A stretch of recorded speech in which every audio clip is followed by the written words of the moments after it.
Olá, eu sou Júlio Van, eu sou ator. E este é o Joaquim. Eu sou um escritor, um jornalista. Apesar de estar aqui, olhando para vocês que estão aí, este corpo e esta voz não me pertencem. Me foram emprestadas pelo ator que me interpreta. Este texto que eu estou dizendo agora, estas palavras, foram criadas para que o ator as diga e, com isso, provoque em vocês a sensação de que eu, personagem, existo. Uma parte do que está sendo dito aqui é do dramaturgo Bertolt Brecht. As outras são inspiração livres do roteirista. Qualquer semelhança com a vida real não é mera coincidência. Afinal, de quem são exatamente as palavras que saem de suas bocas? Seus gestos e ações. Serão vocês mesmos personagens como eu?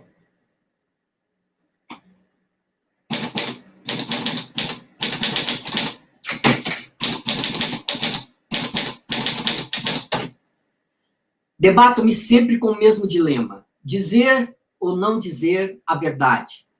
Nos dias de hoje, dizer a verdade é uma tarefa necessária, mas neste mar de mentiras e enganações, é também necessário perguntar: como dizê-la de um modo que seja ouvida e compreendida? Escolher a forma de fazer com que a verdade seja compreendida exige astúcia. É preciso também ser capaz de burlar toda a vigilância que a quer subjugar e impedir.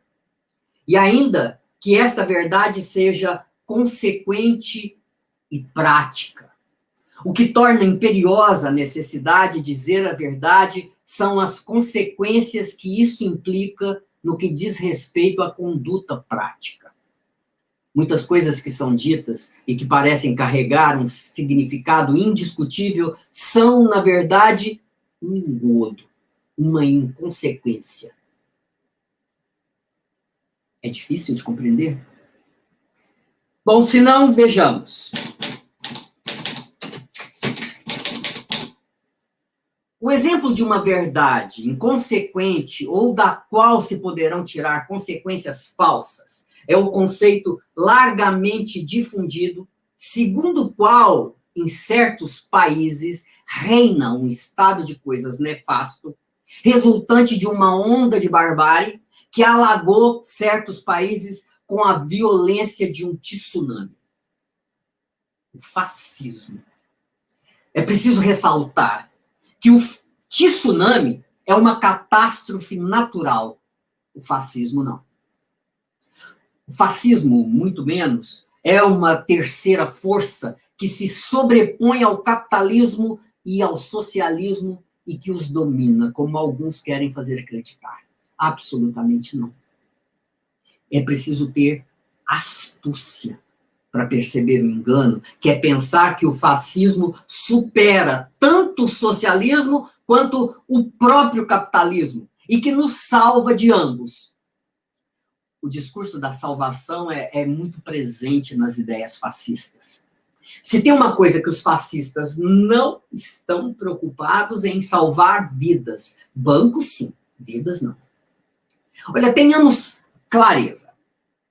O fascismo é uma fase histórica do capitalismo que tem no fascismo uma de suas forças mais poderosas.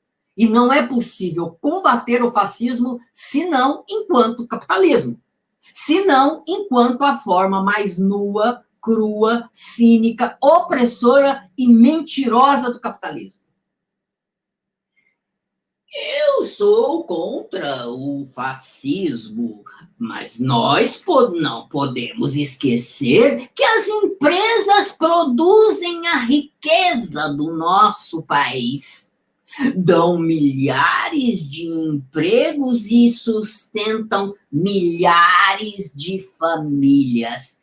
Essa barbárie é inadmissível, mas este mais faz toda a diferença.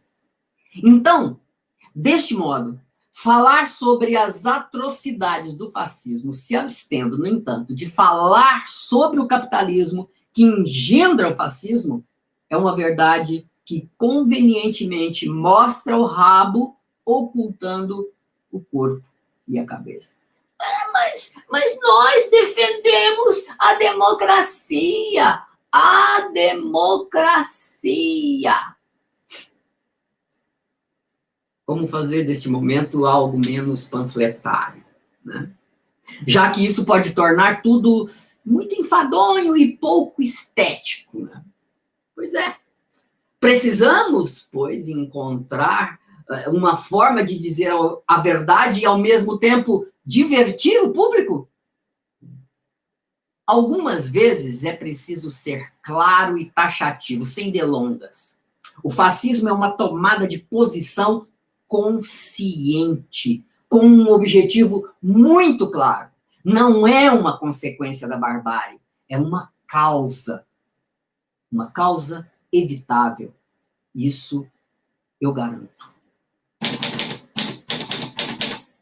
Se pretende dizer eficazmente a verdade sobre o estado de coisas que está aí posto, é preciso dizê-la de maneira que permita reconhecer as suas causas evitáveis. Uma vez reconhecidas as causas evitáveis, o mau estado de coisas pode ser combatido. Bertolt Brecht.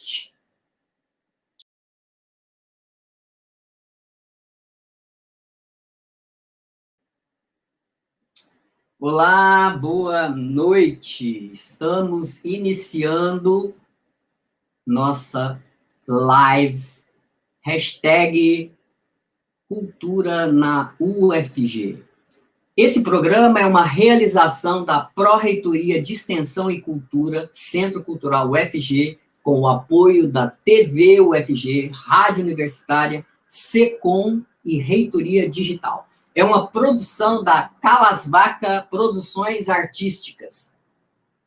Hoje, nós estamos recebendo o ator, professor e diretor da Antropos Companhia de Arte, Constantino Isidoro.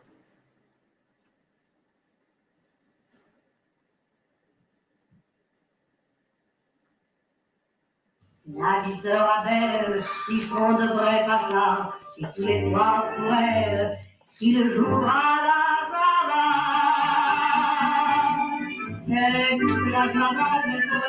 Senhoras e senhores, respeitável público, ladies and gentlemen, e todos os filhos da mãe dos diabos e dos quintos dos infernos, muito obrigado por não terem vindo. Sua ausência enobrece esse espetáculo. Por favor, não se intimidem. Fique à vontade, onde quer que não esteja. Apenas pedimos um pouco de silêncio, porque essa ausência provoca uma barulheira estranha a um sensível ouvido. Nada mais barulhenta do que uma plateia sem nada. E digo por nada, ninguém. Isso não é uma metáfora, nem uma simples ironia. É a mais pura, fria e desgraçada matemática. Não exigimos que desliguem seus celulares. Não queremos também que fiquem ausentes de onde acham que ocupam algum espaço. Um dia isso aqui tudo será de vocês. E eu, atriz, me basto. Palco e plateia. Num hermafrodismo cretino. Aqui estão relegados os palcos de hoje. E não venham me dizer que não estar aqui é uma opção. Mentira! Mentira! Porque também não estão aonde pensam que estão. Não entendo isso. Como eu e minha indignação. Então basta de sofismas. Porque eu não tenho saco para isso. Estar aqui é bem diferente de estar presente. Não vieram porque vir implica um estado de consciência.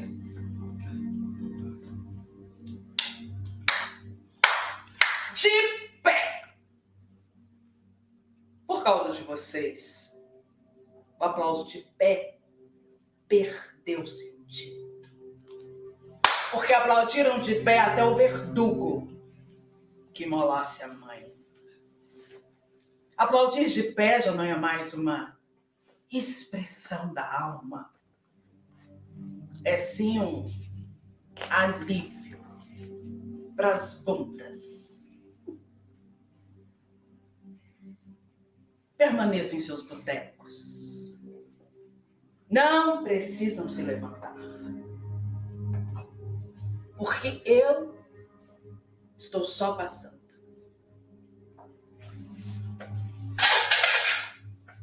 Só passando.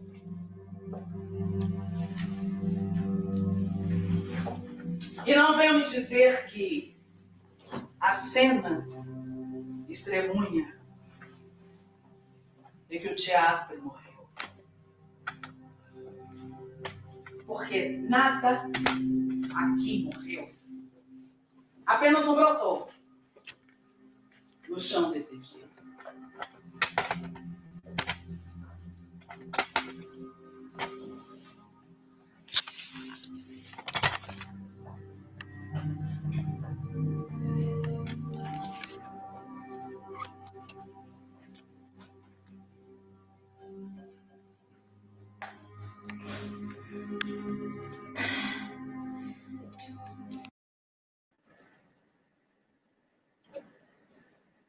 É isso, né? Uma bela cena com a atriz Renata Caetano e o grupo, a Companhia Antropos, Companhia de Arte, né? Que é dirigida por Constantino, que é ator, diretor e professor, graduado em artes cênicas e mestre em arte e teatro pela Universidade Federal de Brasília, né? Graduado em artes.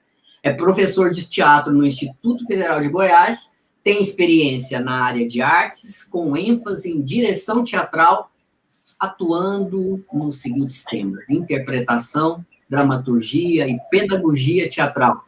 É diretor da Antropos Companhia de Arte, dirigiu inúmeros espetáculos, entre esses, Cuspe pra Cima, que nós acabamos de assistir uma cena, Despertar da Primavera, Terror e Misérias do Terceiro Reich, Lições de Motim e a última montagem, Hamlet na Rua. Obrigado por ter aceito o nosso convite para participar dessa live, Constantino. Boa noite, Júlio. Boa noite a todos que estão nos assistindo.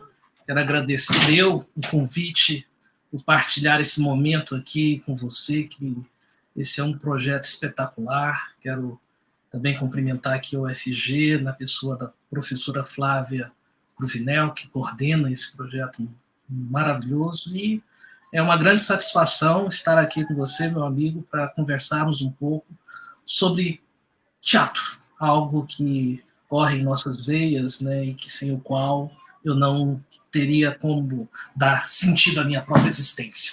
Então é uma grande satisfação estar aqui. E só comentando um pouco, né, essa cena que nós acabamos aí de assistir, do espetáculo, como você disse, Cuspe pra Cima, uma obra do diretor Hugo Zorzetti, né, do dramaturgo, um grande artista goiano, com a Renata Caetano, a interpretação que a gente viu, e no finalzinho ali também a Andreitza, a Luana Borges, que também compõe aí esse penúltimo, foi a minha penúltima criação, né, você bem falou do Hamlet, e é um espetáculo que eu gosto muito e acho que tem muito a ver com o tema que nós estamos aqui tratando hoje. Muito bom, foi muito bom. É muito bom ver esse trabalho. Então, o teatro sempre ocupou uma posição controvertida na vida e na história da humanidade. Já foi incentivado e proibido várias vezes, enaltecido e execrado. Os artistas já foram proibidos de sair à rua durante o dia, né, por exemplo, tendo a sua existência associada a deuses e a demônios, mas sempre como parte de uma expressão humana capaz de nos fazer esquecer e também lembrar quem nós somos. Então, nós temos tragédias, dramas, comédias, e o teatro vai dialogando aí com a existência humana em amplo sentido. E é esse diálogo que lhe dá um caráter social, e é dessa forma ele é político. O teatro político só ganhou essa denominação aí em fins do século XIX, início do século XX, acompanhando a própria revolução social e cultural que a humanidade passou a partir desse momento histórico. O Bertolt Brecht, que é de quem nós estamos, né, falando aqui nessas lives, e muitos outros dramaturgos se somaram nessa avalanche, né? E aí, esse teatro recebeu vários nomes, de teatro social, teatro político, teatro engajado, teatro didático, e teatro revolucionário, e outras denominações. Esse é o tema sobre o qual nós vamos dialogar aqui hoje na nossa live, né? E aí, Constantino, eu já vou começar te fazendo uma primeira pergunta. Como é que você entende essa relação entre teatro e política? Eu vou fazer uma digressão um pouquinho aqui na especulação antes de entrar na resposta propriamente dita, né? É porque eu acho que é um fenômeno nosso, e talvez de nós, artistas de teatro, essa coisa de ter que construir epítetos, né, para o teatro, né? Então, na minha reflexão, teatro para mim é teatro, sempre. E no bojo da realização da nossa arte está uma questão bem clara, que é justamente a de estabelecer formas mais precisas de entendimento da realidade ao qual nós estamos vivenciando. Então, em certa medida, a própria relação do teatro é uma relação de mediação. E talvez por isso essa mediação é essencialmente um ato, né, de convivência política, porque é necessário você intercambiar entre as realidades, digamos, do que se processa no palco, e aqui, quando a gente fala palco, no trabalho do ator, a gente entende todos os artistas envolvidos, o cenógrafo, o diretor. Então, a partir de agora, sempre que eu me referir no ator ou na atriz, entendam que a gente está falando de todo esse complexo coletivo que se junta para realizar uma obra artística teatral, né? Então, de um lado tem essas paisagens imagéticas construídas e do outro tem o espectador. E há ali um elemento de comunicação dialógica entre essas duas instâncias, para que dessa fricção se constitua, então, um entendimento do mundo, né? E isso é um exercício político, né? Porque o conceito, digamos, mais filosófico belo da política é justamente o exercício de uma mediação entre os interesses que existem entre os nossos segmentos sociais, né? A nossa organização social em classes dividida, é preciso, então, no exercício da política, que seria uma forma de harmonizar as diversas necessidades desses agrupamentos sociais dentro de uma lógica de um benefício que pudesse, de certa maneira, harmonizar todos aqueles conflitos e interesses. Claro que existem ali, então, embates, e a política seria uma forma pacífica de resolver os conflitos e até as contradições existentes que existem na nossa própria vida, né? Viver é um ato de muita violência, e o ato da gente se manter, digamos, cidadão e obediente a um conjunto de normas está ali, de certo modo, vinculado a essa percepção que nós temos desse entendimento da vida em coletividade. E o teatro, nessa minha perspectiva, ajuda-nos a entender isso e a, principalmente, a fazer com que a gente consiga entender que a realidade ela nunca é um processo, e aí a gente entra mais em Brecht, né, num processo divino, dado, né, como algo imutável, e que as nossas relações sociais é que determinam também o modo como a gente ocupa o mundo, o modo como as forças produtivas, de certo modo, vão também orientando o nosso gosto, o nosso saber, a forma como a gente se desloca ou pensa dentro do mundo. Então, acho que o teatro ele vem ser uma ferramenta para adotar a nossa percepção de que existem linhas, que existe aí interesses por detrás de todas as relações que a gente está vivenciando, e Brecht vem, talvez, ser um dos nossos encenadores e também teóricos que vem produzir um tipo de arte que vai confrontar um determinado entorpecimento em busca justamente dessa, digamos, dessa condição crítica do cidadão, né? Como você pode, mesmo emocionado, entender o que está por detrás das coisas, né? Essa nossa... Eu também entendo que o teatro é político porque o ser humano é um animal político, né? E dessa forma, assim, sempre esteve, de alguma maneira, engajado de uma maneira ou de outra, né? Porque quando a gente fala, por exemplo, em arte engajada, ou teatro engajado, a gente tem que perguntar, engajado com o quê, né? Porque pode ter engajado com ganhar dinheiro, por exemplo, né? O objetivo, o engajamento daquele projeto é ganhar dinheiro. De outro lado, é mudar o estado de consciência das pessoas a respeito de uma certa situação. Mas, num determinado momento da história, o teatro ganha essa denominação, né? E aí, eu acho que vale, né, o que você está falando mesmo, né? Vale pensar que, naquele momento, a atitude política muda, né? E aí aparece uma forma de teatro, né, que vai condizer com essa expectativa, né, e necessidade de mudança que se apresenta, né? Eu talvez penso por aí. Porque eu acho que também a cada época, cada momento, vai também constituindo a forma como você vai produzir as suas narrativas, ou como o teatro ele se apresenta, né? Acho que aquele momento pós-guerra e também o entendimento que, num determinado momento, comunista versus capitalistas, isso produziu, num determinado período histórico, no teatro também, há um pouco essa percepção de que existe também um classes, né? E nesse sentido, essa palavra político veio aí, de certo modo, a encaixar num tipo de produção em que essa percepção, né, dessas diferenças entre um capitalismo mesmo, que seria socialismo, comunismo, estavam mais evidenciadas no sentido dessas produções, né?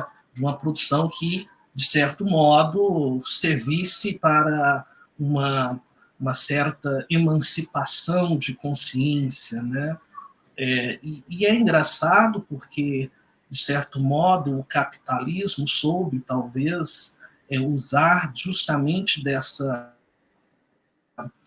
questão subjetiva, né?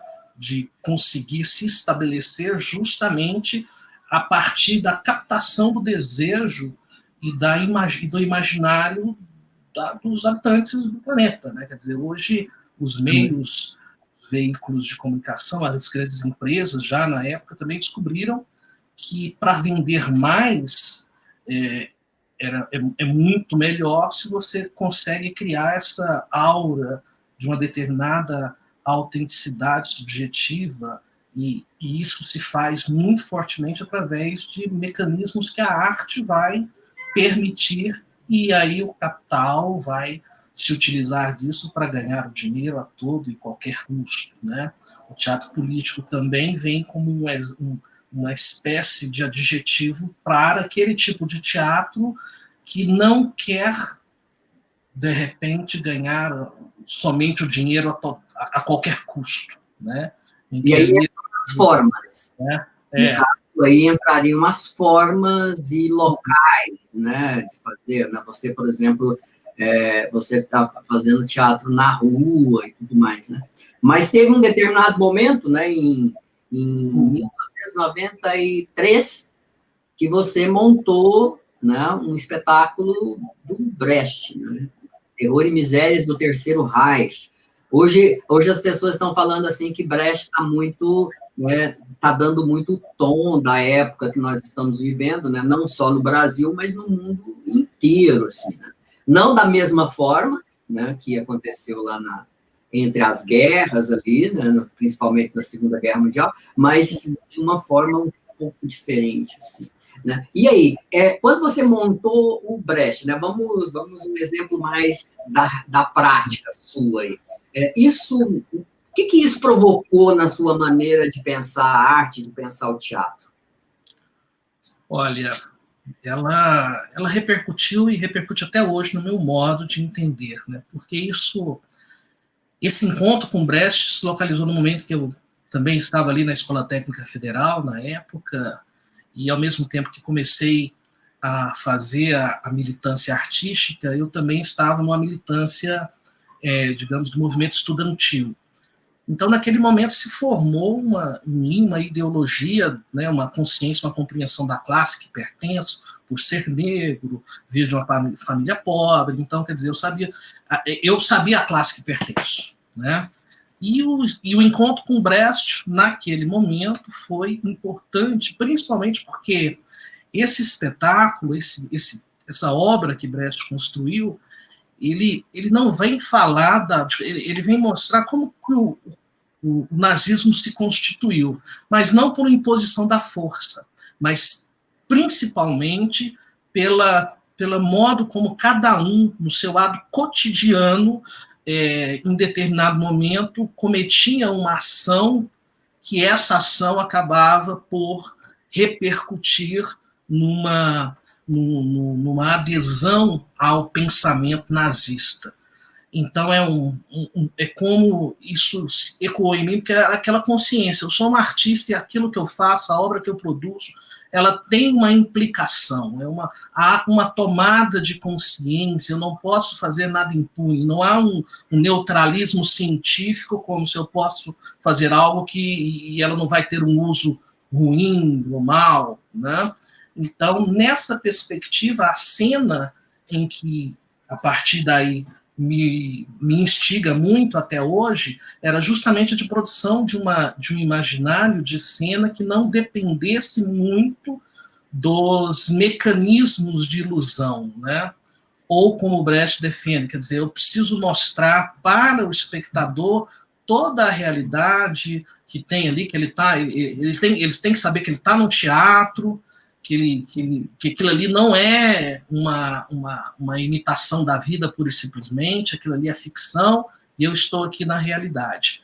Mas mesmo sabendo disso, e quando o espectador entende isso e começa, então, a entender as relações dos signos e objetos colocados em cena, é que se processa, então, o encantamento, porque ele vai entender a inteligência criativa por detrás daquilo que se processa ali no palco, na cena, não só pela empatia, pela emoção, mas também por um pedaço dessa racionalidade, mas uma racionalidade que tem lá uma conexão sinéptica lá no interior com elementos do seu inconsciente também, porque a imagem está ali. E isso persegue. Então, eu sempre busco uma cena, desde então, em que tenha de certo modo, essa obrigação criativa de fazer com que o espectador não fique numa posição sempre de tranquilidade, de que não é dado algo muito fácil, é preciso de uma participação ativa a partir do momento em que ele vai fazer a referência ali daqueles elementos que são colocados, pensados em cena, né? E uma consciência de que eu sou uma artista e eu tenho um lado, né? Então, isso me persegue até hoje nas escolhas que eu fiz de repertório e de busca de uma cena que tente também tratar essa construção do diálogo de uma cena que tenha também repercussão e principalmente aquilo que Brecht fala em um poema, né, que ele vai falar dos artistas, vocês, grandes artistas, sobre os sóis postiços, ante a plateia em silêncio, observem de vez em quando esse teatro que tem na rua e no palco cotidiano a sua razão de ser. Então, ali Brecht está dizendo, né, que aonde que nós vamos buscar justamente o material, o mito, a fábula, aquilo que a gente vai colocar em cena, né? E de que maneira a gente vai colocar em cena isso, né? Nesse poema, ele meio que traz que o artista da rua, que essa relação que a gente tem com a realidade, com o piadista, ele é um elemento que nós, artistas, precisamos sempre estar atentos, justamente para que não tenhamos essa busca daquilo que ele vai chamar desse entorpecimento, né? Que também, depois a gente pode conversar sobre isso, há uma leitura até complexa quando vai se falar da relação dele com Aristóteles, né? A gente tem interpretações aí que são complexas sobre isso, mas, sem dúvida nenhuma, o que é esse ativo, né? E aí, esse teatro na rua. E eu me joguei até na minha última experiência um pouco em cima de buscar essa teatralidade ali no momento que é o mais inusitado impossível, né? Que é na rua, quando as pessoas estão ali para fazer isso. E eu sei que você, né, Júlio, você também teve uma experiência, né, de fazer aí teatro na rua, e eu queria até saber como foi a sua, porque para mim eu levei um clássico, né, Hamlet, no meio da rua, né, numa circunstância, buscando também esse princípio brechtiano, que já, né, como que a gente consegue fazer ilusão, fazer as pessoas acreditarem no meio da rua sobre um sol quente que é meia-noite, e que faz frio nos personagens, né? Como é que foi para você também, quando você vê essa forma aí de Brecht, desse teatro da rua, o que você... A minha história com o Brecht, ela tem assim, muitas nuances e tal, né? Ela começa lá em 1980, no Rio de Janeiro, na época de uma efervescência danada, né? Eu tive o prazer de assistir a Miradade, Aderbal Freire Júnior, Antunes, Zé Celso Martinez, Augusto Boal, né? Naquele momento que estava finalizando aquele período, né, que a gente teve no Brasil de repressão, estava começando a abertura, essas pessoas estavam voltando ao país e a fazer o teatro assim, e culmina com várias experiências, e uma delas aqui em Goiânia, que foi a montagem do Faustinho, né? Não é um clássico, né, como você optou por fazer um Shakespeare, né?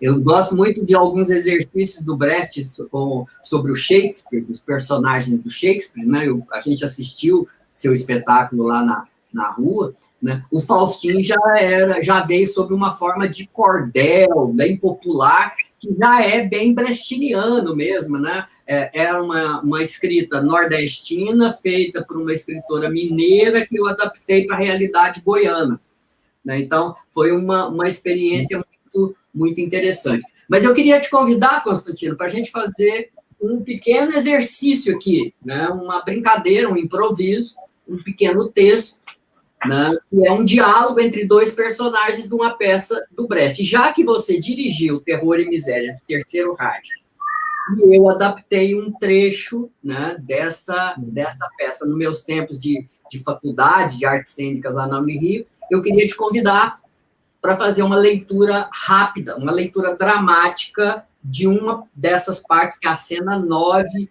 que é o espião, que eu traduzi com o nome de O Delator. O que você acha? Podemos? Na hora, vamos lá. É uma brincadeira, tá certo? É improviso mesmo, a gente tá aqui, assim, a plateia aí né, nos perdoe, né? Sejam indulgentes conosco, né? Eu vou fazer a esposa, a Helga, né, aqui, a Joana, que é a minha contra-regra, que está aqui, minha contra-regra, também vai fazer meu ponto, né, aqui, e aí eu vou colocar aqui, né, já que ela é uma dama, né, aqui, pronto. Então, vamos lá. Então, vamos lá.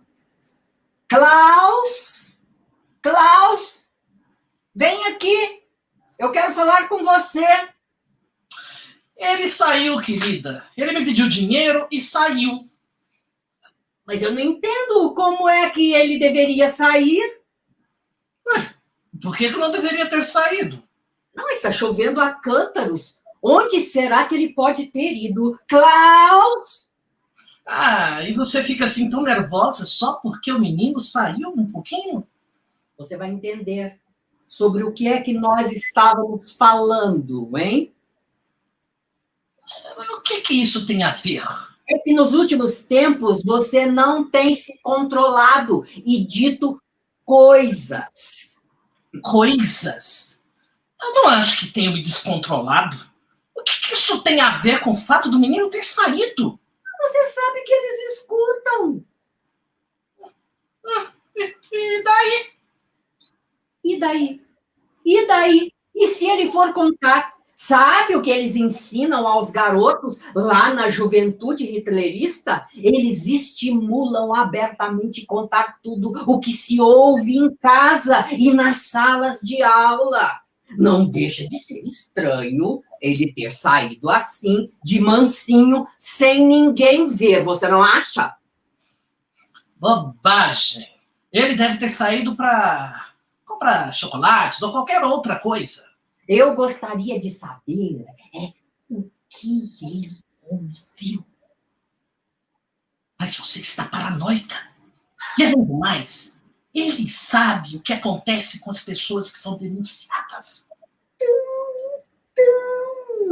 Você se lembra do Adolf, nosso vizinho? O pai dele foi mandado para um campo de concentração. E ele e o nosso filho são colegas lá na juventude.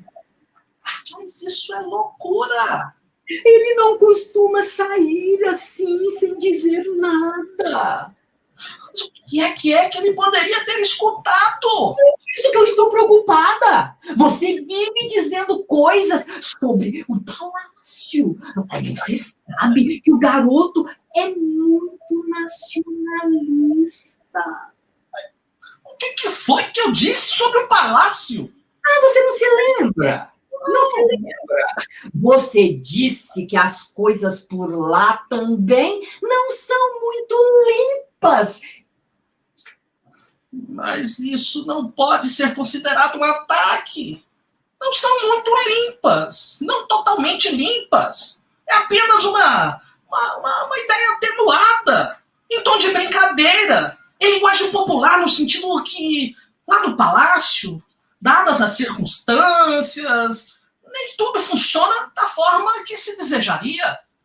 Ressaltei, aliás, o caráter simples de probabilidade, usando a palavra ouvi dizer, que atenua fortemente o sentido da frase. Eu não disse lá que as coisas não são limpas. Eu não estou te entendendo, meu querido. Comigo você não precisa falar dessa maneira. Quem me dera. Nem sei como é que você repete as coisas que são ditas aqui dentro, lá fora, no momento de exaltação. Ainda bem. Eu não estou dizendo que você possa fazer algo para nos prejudicar. Assim como não acredito que o nosso filho possa fazer algo semelhante. Mas há uma grande diferença em fazer algo para prejudicar, fazer algo que possa prejudicar. Para com isso! Para com isso! O melhor a fazer é vigiar a nossa própria língua. E eu aqui, quebrando a cabeça para saber se o menino saiu antes ou depois de você dizer aquelas coisas contra o palácio. E que não é possível viver num país governado por este presidente. Isso eu não disse em momento algum. Você vem falando coisas contra os livros que ele tem lido, e os jornais, então, quer controlar o que ele lê, dizendo que é tudo mentira. E os programas que ele ouve nos rádios, que são doutrinação, lavagem cerebral. Ai, não. Vamos parar com isso. O nosso filho é um bom menino e não iria fazer uma coisa dessas. Ai, estou me sentindo mal, estou enjoada. Mas ele é vingativo. E por que ele se vingaria de nós? Não sei. Porque não lhe damos dinheiro suficiente? Porque eu lhe impedi de criar um sapo no quarto? Porque... Por que você não permitiu que ele criasse um sapo, uma coisa tão inocente? Ai, meu... Porque o pobre sapo estava morrendo de fome. E ele dizia que o bichinho tinha que caçar a sua própria comida, que isso faz parte da seleção natural, que só os fortes sobrevivem. Olha, ele nunca nem tocou nesse assunto. E eu sempre lhe dou algum dinheiro. Hoje mesmo eu lhe dei R$20. É suborno. Ele deve estar pensando que você está pagando ele para ficar calado. Ai, meu Deus, eu não quero ser levada para o banco dos réus e ver no banco das testemunhas a carne da minha carne. Eu vou ser acusada de cumplicidade por todas essas porcarias que você vive falando que acontecem no palácio e nas igrejas. Você vive falando das igrejas. Não, eu não disse nada de igrejas. O que é que eu disse sobre igrejas? Escola. Mas o que tem escolas? Eu não falei nada de escola. Tem alguma coisa lá na escola? Na escola, eu apenas ministro as minhas aulas em conformidade com o Plano Nacional de Educação. Os conteúdos e... Bem, eu posso ter feito algum comentário sobre a reforma do ensino. Ai, você e sua boca grande. O que você tem a ver com essa reforma de ensino? Por que você não se limita a ensinar o que eles querem? E o que eles querem? Como eu hei de ensinar o que eles querem? Se nem mesmo eles sabem. O que vamos fazer? Podemos colocar um retrato do presidente aqui na sala? Sim, né? Quem sabe? Né? Podemos frequentar a igreja, pagar o dízimo? Mas ele vai perceber que o que estamos fazendo, ele não é burro. Isso ele não é mesmo. Ai, silêncio. Ele voltou. Klaus, querido! Onde é que você estava, meu amor? Foi comprar chocolates. Claro. Mas você não devia ter saído com essa chuva, meu amor. Olha, faz o seguinte, tire esses sapatos molhados e seque os cabelos. Quer que a mamãe faça, assim, um chá quente para você? Não? Tá, então vai. Vai comer seu chocolate. Aí, ele foi apenas comprar chocolate, sabe? Será que ele está dizendo a verdade? Ai.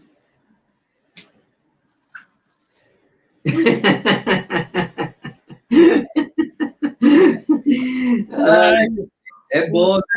Que perdoa a canastrice, tá? Não, aqui é lugar da canastrice mesmo, né? É assim mesmo. Assim, a gente é para brincar mesmo.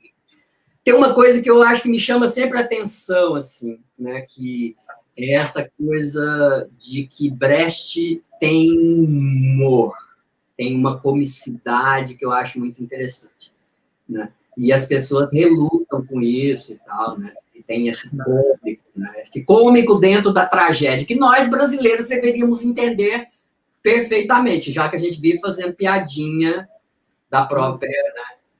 Mas você disse uma questão muito... Acho que são dois as leituras, às vezes, equivocadas e viesadas que a gente tem, acho que aqui no Brasil, principalmente, que a primeira é essa, né, de tirar o cômico, né, porque em determinado momento Brecht acabou se transformando em clássico, e parece que todo clássico tem que ser, tirando aqueles que são eminentemente comédias, né, mas os mais clássicos são as coisas sérias, né? Então, determinado, parece que para ser político precisa ser sério, né? E não é nada disso, né? As próprias peças de Brecht têm uma questão muito forte com esse humor, principalmente esse derrisório, esse de falar, como é que eu estou rindo de uma circunstância que é tão desumana como essa, né?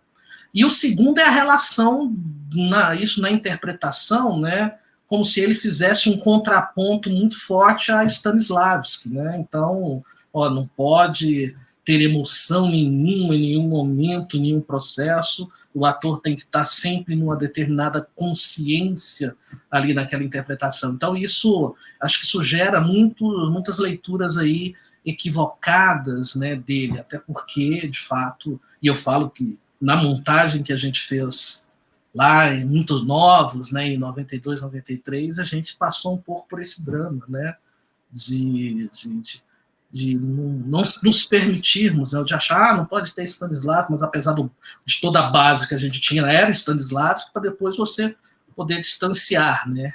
E aí, a gente conversando antes, né, quer dizer, eu acho que o Boal traz uma síntese muito interessante no processo e no projeto do teatro do oprimido como um todo, que é essa forma de pegar o que é Brecht e Stanislavski. Isso, né, é necessário você ter essa aproximação para também, em determinado momento, você se afastar, né? E é muito cômico, mas é sempre, para mim, um enfrentamento, né? Vou falar porque eu sempre tive numa casa da seriedade, assim, né? Então, assumir o cômico é também uma modificação muito estrutural, né, no jeito de fazer. Eu acho que existe uma confusão, inclusive, quanto ao cômico, né? Porque, assim, cômico não é besterol, né? Se você pega o teatro grego, você tem comédia, se você pega teatro elisabetano, você tem comédia, se você pega os clássicos no teatro brasileiro, você tem comédias ácidas, maravilhosas, absolutamente satíricas da sociedade daquela época, né? Que estava... E o Brecht não fica atrás disso, inclusive nessa coisa, como é que a gente pode rir disso, né? Então, ele traz essa possibilidade de você distanciar, né, e pensar assim, nossa, né, esse casal aqui, né, eles estão assustadíssimos, pensando que o próprio filho pode estar sendo um espião dentro de casa e tudo mais, e, no entanto, a cena beira, né, uma comédia de terror, né? Não é à toa que o título é Terror e Misérias do Terceiro Reich. Assim, como o nosso tempo é muito curto, eu queria já passar para as perguntas que estão vindo aqui pelo nosso canal. Tem uma pergunta aqui da Sinira Regina, que por acaso é minha irmã, assim, né? Sabe como é que é? Né? Mas a pergunta é muito legal. O texto teatral busca se aliar aos anseios da sociedade naquele momento que está vigindo, ou ela comunga com as suas necessidades? É uma pergunta bem bacana. Assim. Constantino, passar uma bola para você. Eu acho que assim, tem duas circunstâncias, né? Eu acho que há um momento em que, às vezes, o dramaturgo, o artista, o grupo, ele pode produzir um determinado tipo de poética que não esteja, naquele momento, acessível àquela comunidade. Eu acho que isso é possível ocorrer de que, em alguns momentos, talvez a obra está tão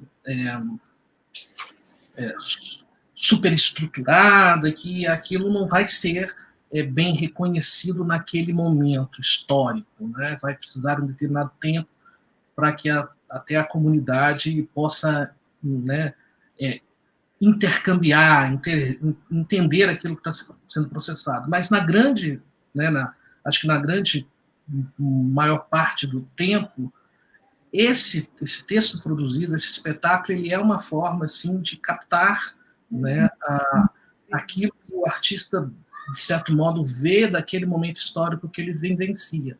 Agora, como ele é uma potência, ele é uma metáfora, né, ele às vezes consegue perdurar no tempo, né? E a gente percebe que nós temos um conjunto de obras que eles conseguem chegar nesse momento que ele cristaliza aquela visão sobre o mundo, ela é eivada de tantos mitos fundantes, de tantas imagens que falam e reverberam não só sobre aquela comunidade específica, mas é aquela relação. Porque às vezes você falando do específico, você também consegue falar com uma universalidade.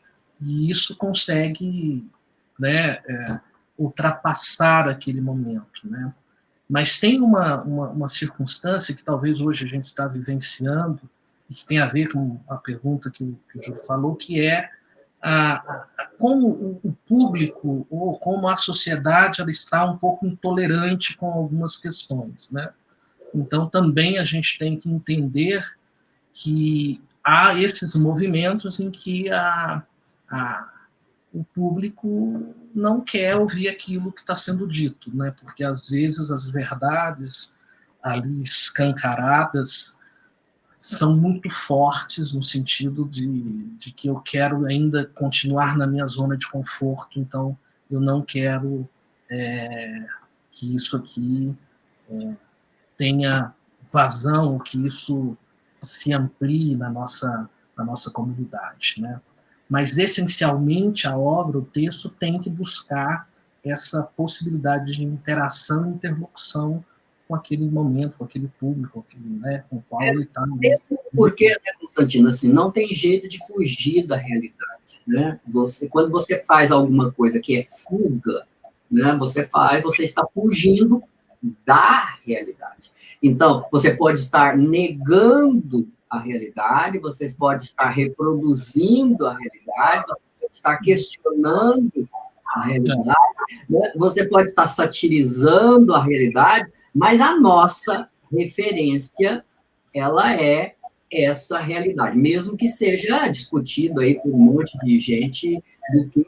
porque tem talvez, né, aqueles grandes gênios, né, eles conseguem, inclusive, inventar a realidade, né? Eu acho que a gente pensa Shakespeare, ou você vai lembrar os poucos gregos que chegaram, mas vamos falar Shakespeare, que é um exemplo mais clássico, há circunstâncias ali que parecem, né, ter inventado até a nossa capacidade. Há um autor que fala lá da capacidade de introvir-se, ou aquela reflexão que a gente faz em voz alta para aí determinar qual é o nosso passo seguinte, né? E que depois a psicologia vai se estruturar, né? Então, em alguns momentos, parece que a obra tem essa potência também, né? Para ser tão intensa que ela rivaliza e cria uma realidade nova, né? E aí, às vezes, tem esses elementos que você sempre disse, o artista tem que ter essa consciência, mas que às vezes ele não tem, né? De que, de alguma forma, ele está ali lidando sempre com esses referenciais, e aí tem o grande, né? Porque, voltando lá nos gregos, né, quer dizer, quando a gente está fazendo a realidade, a mimesis, né, ela é não uma imitação, né, mas é uma recriação das possibilidades de como poderia ser, né? E isso é que talvez dá esse encantamento, né, para a gente, e para a gente saber que a gente pode mudar a nossa realidade, né? O Samuel está fazendo uma pergunta aqui, a gente está com o tempo já corridíssimo. E tem um comentário da Sem Nome que pode juntar com a pergunta. Tem um comentário aqui da Sem Nome que... Bom, vou ler aqui. Né? Durante a ditadura, o teatro era o canal estético das grandes questões sociais do Brasil e dava seu recado mesmo passando pelo crivo da censura. E a pergunta do Samuel é como encenar Brecht hoje? Teríamos que adaptar o texto aos acontecimentos atuais ou dá para trazer o texto tal qual ele foi escrito? Aí, só como comentário, assim, porque nós temos mais uma cena para mostrar, senão a gente não vai mostrar só assim. Vamos mostrar só a cena. Né? E aí... tem uma questão, assim, o que é Brecht e o que é brechtianismo? Né? São duas coisas um pouco diferentes. Assim, né? Brecht é a obra dele, é o que ele fez, e o brechtianismo é o pensamento, né? Ou como o Jameson chama, método Brecht, né? De pensar as coisas. Então, se você opta por montar uma peça do Brecht, né, pensando brechtianamente, você tem que refazer ela inteira. Porque ele fazia o teatro dele no momento que ele estava fazendo o teatro dele, né? Ali. Mesmo que fosse um clássico, né? Eu não gosto muito quando chama Brecht clássico, mas tudo bem, é opção. E a forma de fazer o Brecht tal qual ele é, buscando as referências e tudo mais, é uma maneira. Outra maneira é você pensar brechtianamente, né? Que é colocar em questão o texto, a estrutura, né? Buscar os meios e os mecanismos que a época te oferece. Nós aqui estamos fazendo algo do Brecht, mostrando os nossos bastidores, fazendo alguma coisa assim. O que você acha, Constantino, antes da gente passar aí para a cena que você trouxe para nós, porque nós já estamos estourando o nosso horário. Eu acho que, assim, não pode ter puritanismo, acho que isso vai até contra o próprio Brecht, né? Se a gente seguisse ele como uma receita, né, assim, estanque, né? Ele, quando adaptou alguns clássicos, né, ele justamente fazia esse movimento de trazer esses clássicos para aquela realidade que ele vivenciava.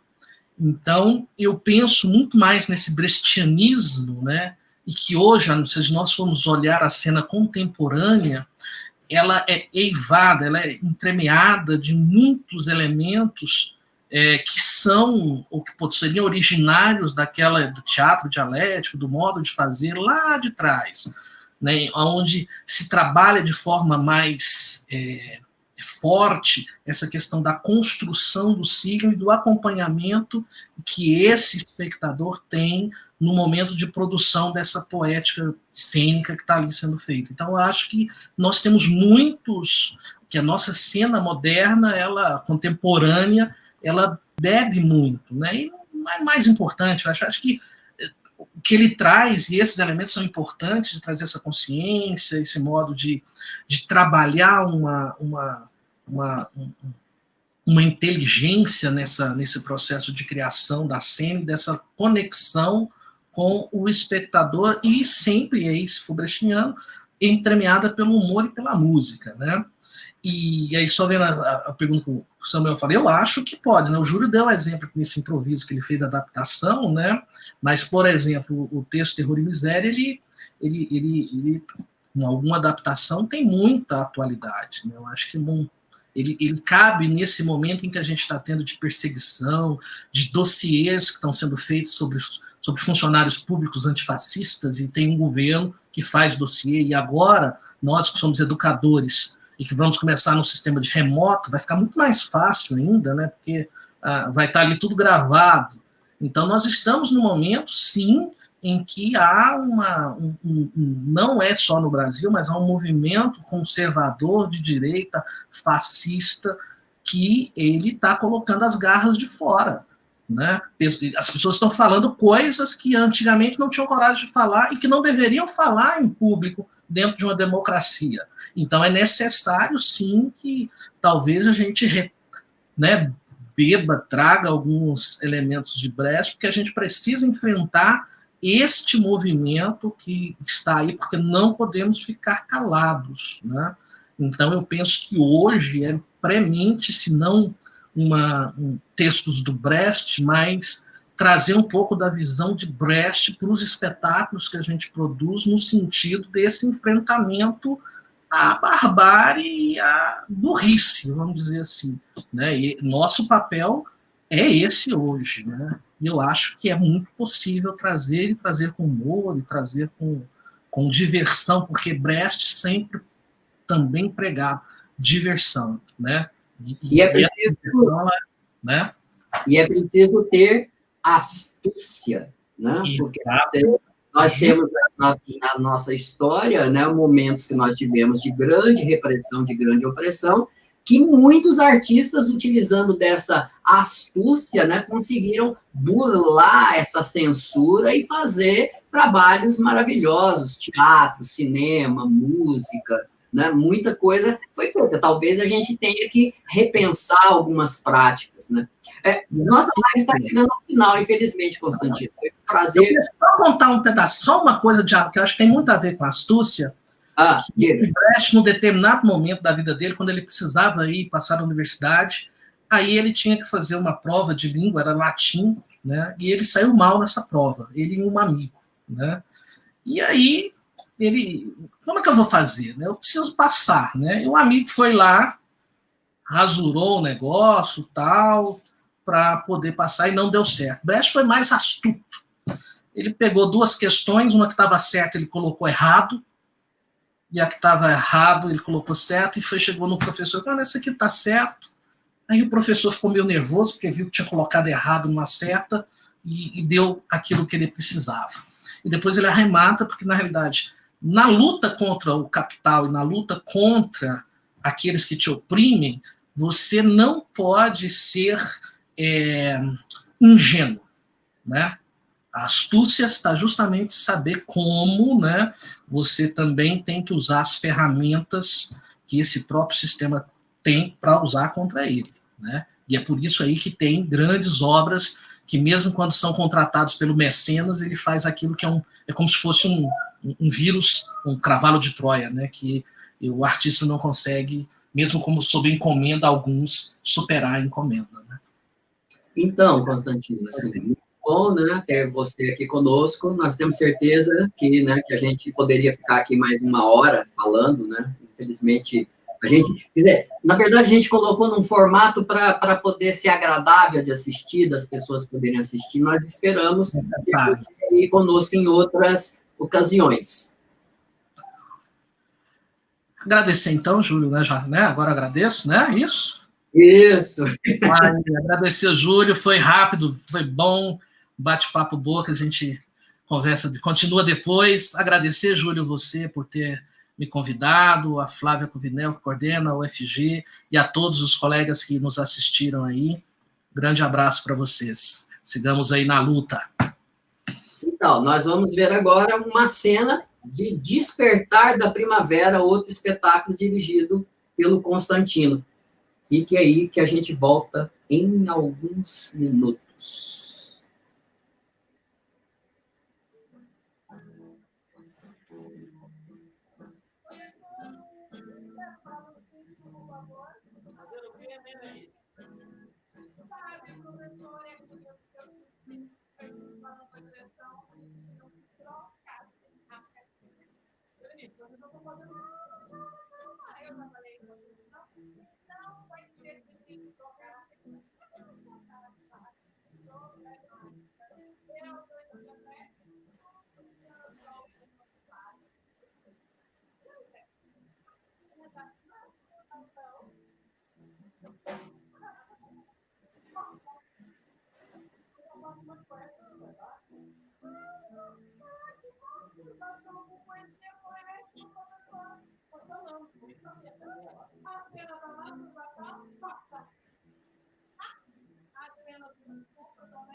A escola está preocupada Não esfaqueiem seus professores. Não façam comércio de droga no campo privado. Não estupem as meninas. E as meninas, professores, não se engravidem nos banheiros.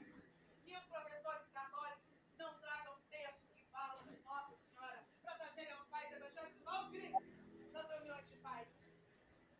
Que os alunos evangélicos não façam piquete na hora do recreio, citando passagens bíblicas, dizendo que todo o resto da escola vai para o inferno se não se entregarem ao pentecostalismo.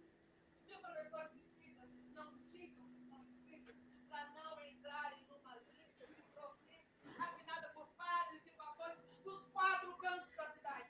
Essa é a preocupação da escola.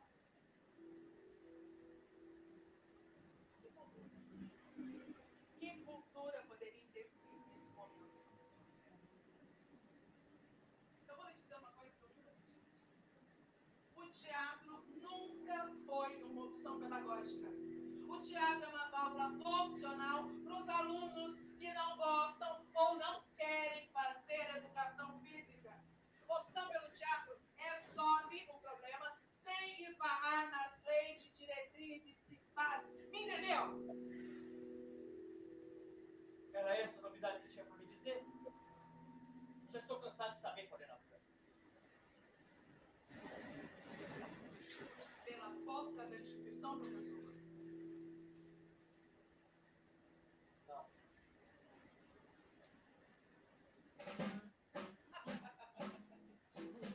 Então, era essa novidadezinha que eu tinha para o senhor hoje, professor. Cota e cota bandinha, cota. Coordenadora pedagógica está imputista.